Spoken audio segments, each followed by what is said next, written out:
Всем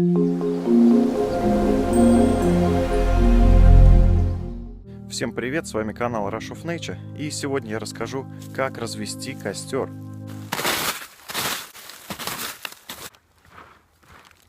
Получиться должно примерно вот так. Вот такая полянка, очищенная до минерального слоя. Это значит до земли. Следующим шагом будет заготовка дров. То есть прежде чем сжечь костер, нужно заготовить для него дрова. Это логично. А не разжигать, а потом бегать каждый раз. В лесу очень много сухих деревьев. Их можно отличить по вот кора отстает. Видите? Это значит, оно уже высохло. Можно спокойно такие деревья либо валить, либо находить вот уже упавшие. Сейчас мы с вами посмотрим. Ну вот, например, упавшее дерево. Вот он.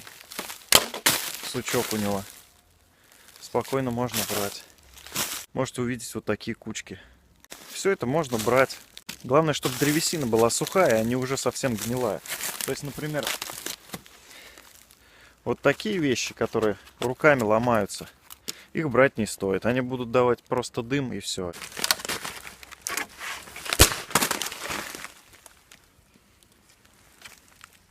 Например, вот очень хорошее упавшее дерево. Это дуб.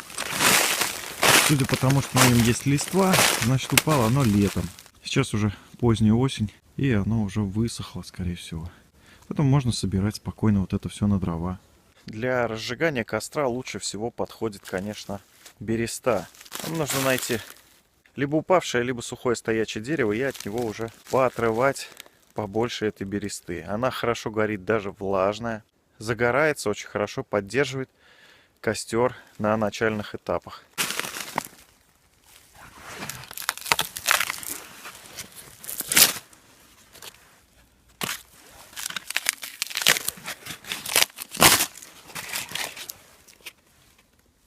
Бересту укладываем вот такой кучкой. То есть я ее порвал на кусочки и положил вот так одну на другую. Сверху кладем тоненькие веточки, которые у нас припасены.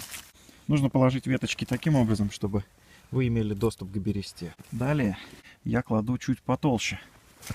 И стараюсь сделать что-то вроде конуса или шалашика.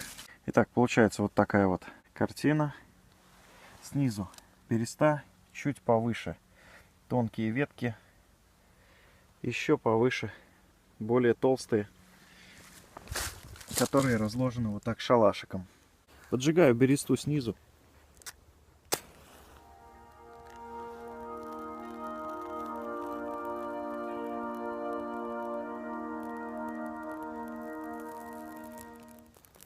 Береста горит хорошо.